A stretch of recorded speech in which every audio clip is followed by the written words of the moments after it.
Hello everyone! Welcome back to a very special video. I'm DTM as always, and we have the August 2022 update, and oh boy, there is so much to talk about in this update. So many things to cover, and a lot of shifts I foresee.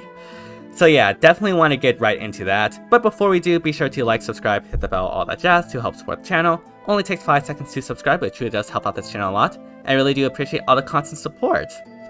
And yeah, let us start with the weapon refines. These were definitely very anticipated, and we'll start with Legendary Alm. So Legendary Alm, his original weapon just basically grants the true damage based off the foe's defense, which is nice, but it's starting to show its age. His refine in the base effect now also grants him attack speed plus 5, so that is boosting his offensive powers even further, and of course he still has the true damage. His refine is at the start of combat. If unit's HP is greater than or equal to 25%, grants attack speed plus 5 to unit, and neutralizes effect that inflicts special cooldown charge minus X on unit during combat. And also, if foe uses sword, lance, axe, bow, dagger, or beast damage, and unit speed is greater than or equal to foe speed plus 5, foe cannot counterattack. So that was a lot of words, but effectively he gets attack speed plus 5 further, so that is effectively attack speed plus 10, if you include the effect on the base effect.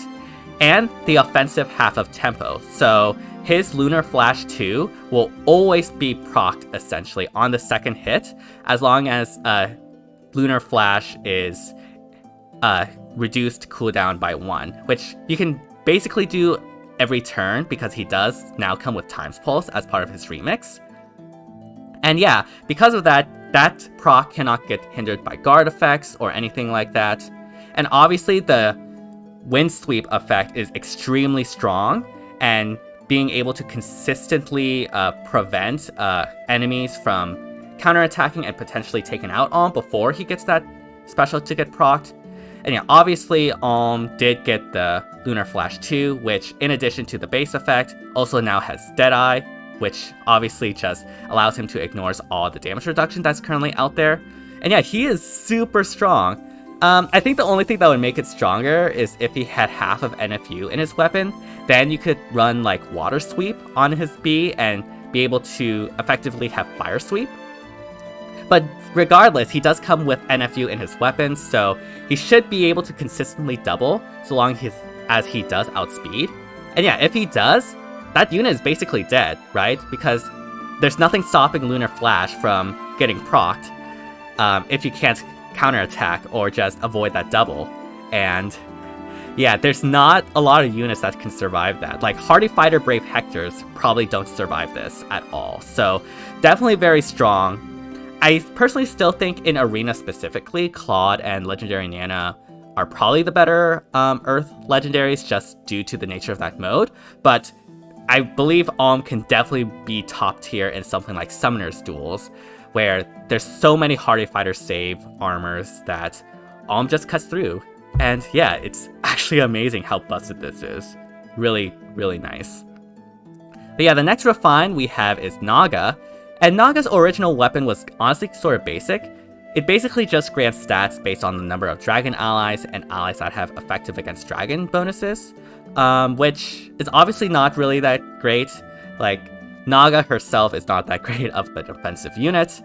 Her refine basically grants attack speed, defense res plus 3 to dragon allies and allies that have effective against dragons within 4 spaces of unit during combat. So this is not a visible buff, this is an in-combat buff, which is obviously really strong. This is basically an Omni Drive in effect. She still has the giving herself bonuses based on the number of dragon allies and allies that have effective against dragons, but that range is now extended to 4 spaces instead of just 2, so that is obviously a lot more lenient. And her refine effect grants her all stats plus 4, which obviously helps her stats, and reduces the foe's first attack by 25% during combat, which I guess is okay, and also gives the true damage based off of the difference between unit's attack and the foe's res, 25% of that. I personally would have liked something a lot more supportive in her refine effect, but regardless, the attack speed defense res plus 3 is really nice, especially in conjunction with the remix of Divine Fang Plus, which not only grants effective against dragons to adjacent allies, but also now attack speed +6, and the guaranteed follow-up attack, which is obviously super strong support. So honestly, the ideal build for Naga would be a pure support option. Maybe having Smite with a Def Res link now become the ultimate Smite bot. No, I do think Naga is pretty decent and very strong, mainly for the Divine Plus, to be perfectly honest. But again, the attack speed defense res +3 is a cherry on top, to say the least. So yeah, pretty good. Next up, we have Summer Laegjarn. And Summer Laegjarn, her original weapon just has the Desperation, as long as units' HP is above 50% and you initiate combat. Her Refine is now granting her attack speed +5, so again, increasing her offensive stats. And now the condition is a lot more lenient. Its unit's HP is greater than or equal to 25% now. Now that condition is for the Desperation, and so that is a lot more lenient condition. Her Refine basically gives a bonus based off of the total bonus on the units and the foes. So it's 5 plus 40% of the total bonuses on units and the foe. And that is a maximum of +10. So effectively she can have +15 bonus to attack and speed, assuming everything is maxed out, which is really strong, obviously. And also, if units initiates combat and unit speed is greater than or equal to foe speed, +10, neutralizes effect that prevents follow-up attacks. So this is the half of NFU, so she should be able to consistently double and have that Desperation as long as she does outspeed by at least 10, which she can do for a lot of the more slower units, like more tanky, save armors, for instance. But that +10 can be pretty stringent against the more speedy armors, like, say, Valentine's Lucina. But still, pretty good Refine, and can definitely make her do a lot of work with that. Alright, next on the list, we have Hilda. And Hilda is definitely a mouthful, to say the least. Originally, her weapon basically grants attack speed +4 to allies that has higher defense than her within 2 spaces during combat. And if there's no allies within 2 spaces that have higher defense than her, she gets herself attack speed +6. Which is definitely very strange, to be perfectly honest. Very unique and situational. But her Refine is now as follows. So the base effect now increases the condition so that if unit is within 2 spaces of any allies with defense greater than unit's defense, or if unit has not entered combat during the current phase, she grants attack speed defense res +4 to those allies during combat, and foe cannot make a follow-up attack. So basically, this supportive effect essentially means that as long as she has not entered combat, which if you're going to use her as a support unit, she shouldn't be in combat anyways, all allies within 2 spaces of her gets all stats +4 and the deny follow-up attack effect, which is actually really strong. It's really good support as it helps prevent doubles or stops auto double units from doubling the carry. And yeah, more stats is always good. Deny follow-up is always good as a support. The next part of her weapon base effect change is basically if she is not within 2 spaces of any allies with defense greater than unit's defense, or if the unit is not adjacent to an ally, grants attack speed +6 to unit during combat, and deals damage equal to 10% of unit speed, excluding area effect specials. So honestly, you can ignore this allies with defense greater than unit's defense and whatnot. The important thing is that she is solo. If she is solo, she gets herself attack speed +6 and 10% true damage, which is really nice. And her Refine effect grants her further attack and speed to the unit, and reduces damage from foe's first attack by 40% during combat. So she is definitely really versatile, I would say. She can act as a support with that granting all stats +4 and denying follow-up attack, or she can go in and take out units herself with the true damage and the additional offensive stats. So yeah, definitely very strong refine in my personal opinion. I always like these supportive refines. I really find them really cool to use. And yeah, I think Hilda would make a lot of use with this.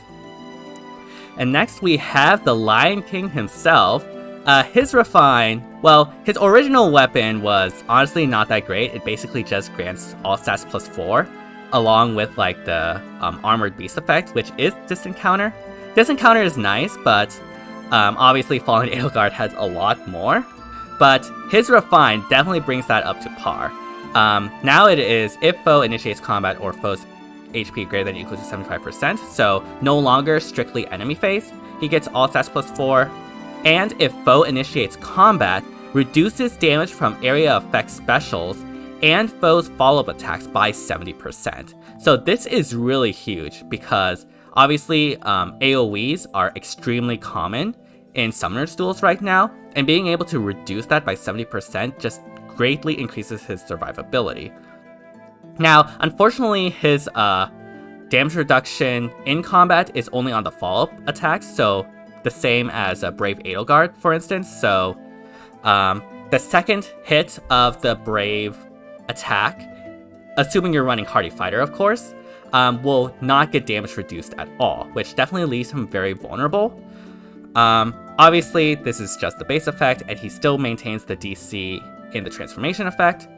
The Refine effect is basically inflicting attack defense -5 on the foe, being able to guarantee follow-up attack, and if he's transformed, grants bonus to units' attack defense res during combat equal to 25% of foe's attack at the start of combat. -8. The minimum is 0, max is 10. So yeah, he becomes a very strong Hardy Fighter armor option, very similar to Halloween Myrrh in my personal opinion. Now, this is a bit awkward because in Summoner's Duels, it can be hard to consistently make him transform just due to the nature of the mode and units being very clumped up. So that is definitely a struggle, but I do think that regardless, this area effect damage reduction can be very strong. I don't know if like Dual Dagger, though, especially if you have Bridal Catria providing the triangle attack. I'm pretty sure Dual Dagger will just be able to beat him. And also, obviously, he does not have no armor effectiveness, so unless you do have Hardy Fighter, like a pre-charged Deadeye Crom will be able to take out him with ease. And even if you have Hardy Fighter Aegis or Hardy Fighter Sacred Cowl, like if he gets a Brave attack, like from Bridal Catria, he can obviously just have the Deadeye proc on the second hit and everything falls into pieces. So definitely we'll have to see the matchups on that, but regardless of what I all said, he's definitely looking to be a very strong Hardy Fighter option now. Next we have Keaton, and Keaton originally was very interesting since he did have a dual face Brave attack, one of the OG dual face Brave attacks, and then obviously that was pretty much all his weapon, as the rest is basically the transformation effect. Nowadays, he still has his Brave effect, and at the start of turn, he gets the transformation as well, with the newly updated infantry effect for beasts, which is basically a full-on tempo. So that is obviously an upgrade to what he had originally. And now his Refine effect basically inflicts attack defense -5 on the foe and neutralizing the foe's bonus, which is obviously very strong for anything, to be perfectly honest, and grants special cooldown charge +1 per unit's attack. So this is also really strong because getting specials to get charged with that Brave attack is really huge, because what you can do is once the unit attacks you, you can attack back, and that basically allows him to always consistently hit 3 turn specials on the Brave attack on the second hit. So say like you run Bonfire, for instance, the foe attacks you once, that reduces it down to 2, and then you attack once, that because of the special cooldown charge, that reduces it to 0, and so the second Brave attack will have Bonfire proc. So that is obviously very strong. So yeah, Keaton, honestly, pretty cool. Pretty good, if I do say so myself. And because he does have tempo, like guard effects won't affect that at all. So that just greatly increases that consistency. Next we have Rutger. And Rutger originally had a slaying edge, so didn't originally have a preference weapon. So now he has Wanderer's Blade, and that accelerates special triggers, so he keeps that from what he had originally, and he grants attack speed +5 during combat.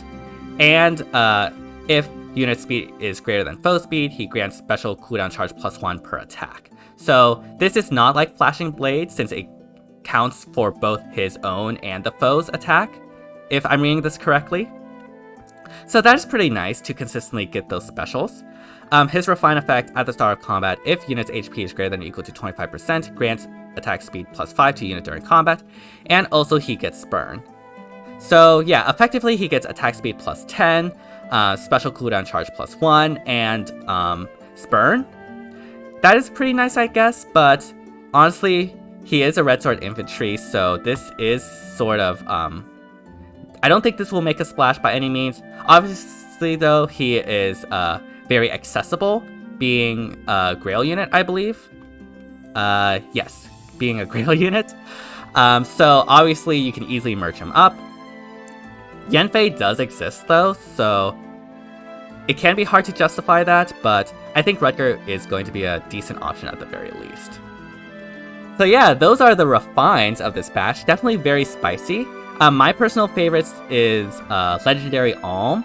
Like, Legendary Alm, I feel like will just be able to nuke everything, to be perfectly honest.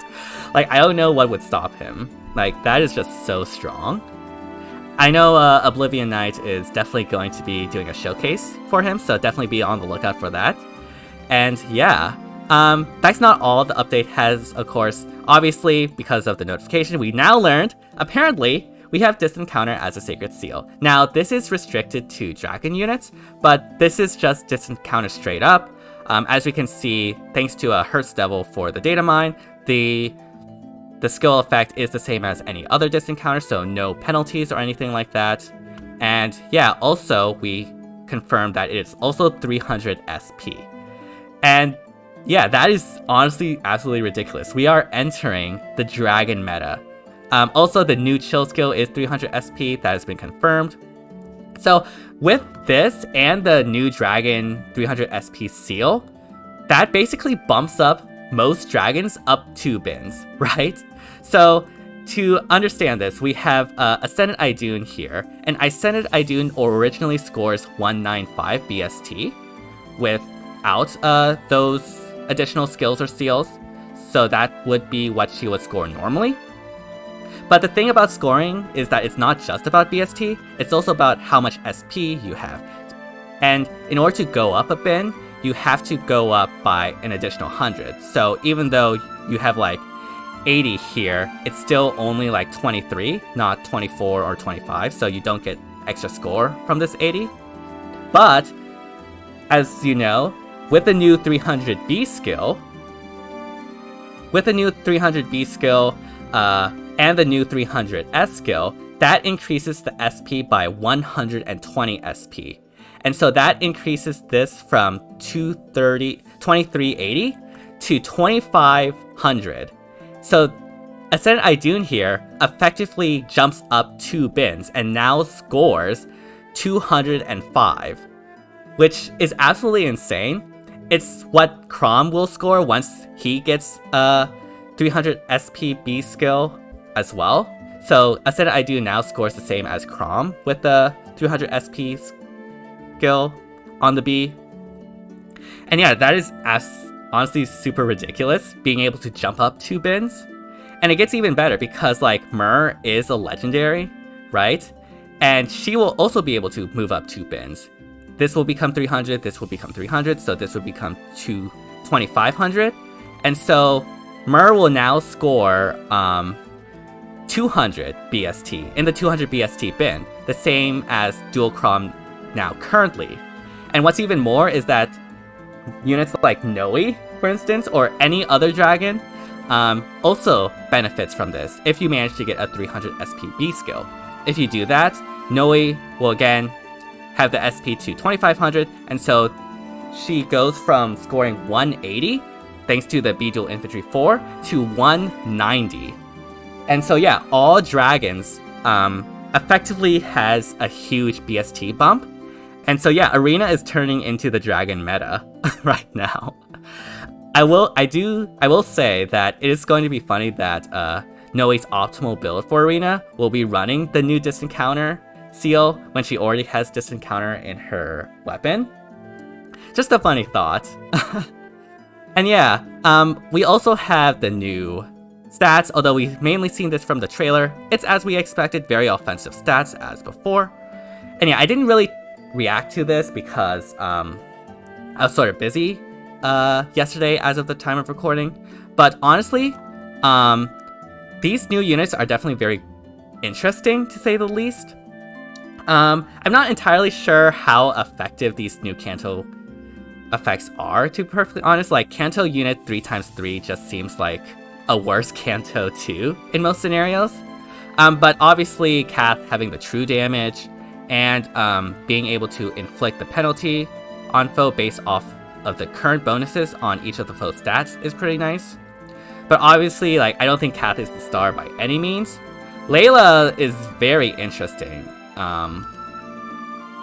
Like, the Canto Ally 2 is really interesting, as if you set it up properly, like as you can see in the trailer eventually, you can definitely pull off some really cool movement shenanigans.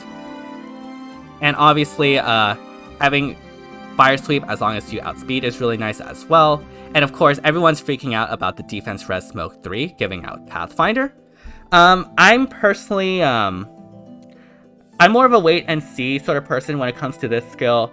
The thing that makes Pathfinder good is, at least in Summoner's Duels, is the ability to manipulate threat range before you go in and initiate, right? That's what makes Dagger and Knot so good, in that you can just basically move them in front of your ranged unit, for example, and increase that range effectively. The Pathfinder only happens when you enter into combat, so you need to do a lot of work in order to actually get this Pathfinder effect, at least in Summoner's Duels. And so, one thing I can see this working out is on a unit with Canto. Say they go in, take out a unit, and then go back to like the front line with that Pathfinder to allow other units behind them to follow up. That is a use case I can see this being used pretty well. I can also see this being used well in AR defense as well. More movement on defense is always nice. But definitely, I know a lot of people see Pathfinder and immediately freak out, but I don't think this will be as strong as, say, like Knot or Dual Dagger or anything like that. But definitely a very interesting effect that will definitely allow teams on Summoner's Duels, I think, to get a lot more offensive once they get the initial initiation. Like, this is more of like a follow-up skill, if you know what I'm talking about. So that's my personal first impressions. Obviously, this is complete speculation, so I could be totally wrong on this. And yeah, Sothe having the inheritable dagger with the Canto is pretty nice. I don't believe there's any inherited restrictions on that, so... But I don't know what units would really appreciate that, to be perfectly honest, so... Yeah, definitely will be interesting to see what new builds people come up with for this. And yeah, obviously the star of the show is Nina. Now, Nina obviously has the tier 4 B skill, which we confirmed is 300 SP. So 300 SP B skills are now a thing. And yeah, obviously, having Canto Recall is really cool. And obviously getting basically Dominance plus Broadleaf, I think? No. Dominance plus Blade Tome, I think, effectively, is really strong. Now, the thing that sort of diminishes this is that, you know, Brave Hector exists, and Brave Hector neutralizes his own penalties. And most Brave Hectors in SD run Distant Defense 4, so they also neutralizes Nina's bonuses if she initiates against Hector, so she won't be able to get any true damage against Brave Hector. So that is really unfortunate, because obviously she also doesn't have any special cooldown effects, so she probably won't be able to consistently proc lethality either, so that is also really unfortunate. Her skill, though, is really interesting, the dual skill. Unit can move 1 extra space is pretty strong. Unfortunately, like, you can't have this all the time, but obviously I think that would pretty much be broken if you can. And obviously being able to inflict the debuffs and the panic will be very synergistic with her weapon. But again, Hardy Fighter, Brave Hector exists, and also you can't use this on Aetherite's offense either because of dual hindrances. So I don't know how effective Dina will be. We'll have to wait and see. She could be very strong, depending on how the meta shifts, and could even be like meta breaking depending on the conditions. I can see her, if you have the Erosion Seal or Erosion Captain skill, being very strong in being able to outrange pretty much any unit at that point. So yeah, will definitely be very interesting to see how the meta shakes up with that. Something to keep in mind is that we do have confirmation that the new Warp Cantos that those units have does overlap with Far Trace, thanks to Hertz Devil again. So basically, as you can see in this video right here, they have the Canto Recall through hacks and the Trace. Azura moved to, so Far Trace remaining will mean that they will have Canto 1, and obviously the recall means that they can also Canto back to their original spot. So it's not, well, I think stacking is a misnomer, it's more like overlapping, but obviously this does give more options. I'm not sure how good this will be in practice though. I think with Nina, it's fine because there's not a lot of options for ranged cavalry units besides Trace skills, so you can obviously make that work really well. And yeah, as you can see, definitely they overlap. Also from this, we also know that Canto control also restricts the Warp Canto as we expect, so those Canto effects will still be affected by Canto control, so Canto control stocks are still up as well. And yeah, one final update is that Arena has been updated. It's now easier to get the high tiers in the tiers 14 through 18, which I guess is nice for those trying to get into Arena, but obviously the top tiers are still very suffer with the scoring creep as of late. One thing to note is that they will also be changing the rewards, so you will no longer have Arena medals, you'll now have 80 Divine Codes, which I think is really cool. I'm always in shortage of Divine Codes, and Arena medals are pretty much useless anyways, so yeah, that change to the rewards is really good. And now you'll also get orbs as the first reward, so very nice to get. And yeah, that is the update. Very huge update in my personal opinion. There was a lot to cover, so hopefully I was able to get through this in a coherent fashion. Apologies if I was a bit scrambled or anything like that. I do try to make this as clear as possible off the cuff.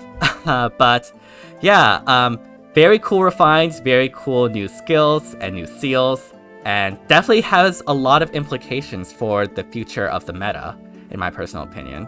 So yeah, let me know down in the comments what you think of this update, what your favorite refine is, and as always, if you like the content, be sure to like, subscribe, hit the bell, all that jazz to help support the channel.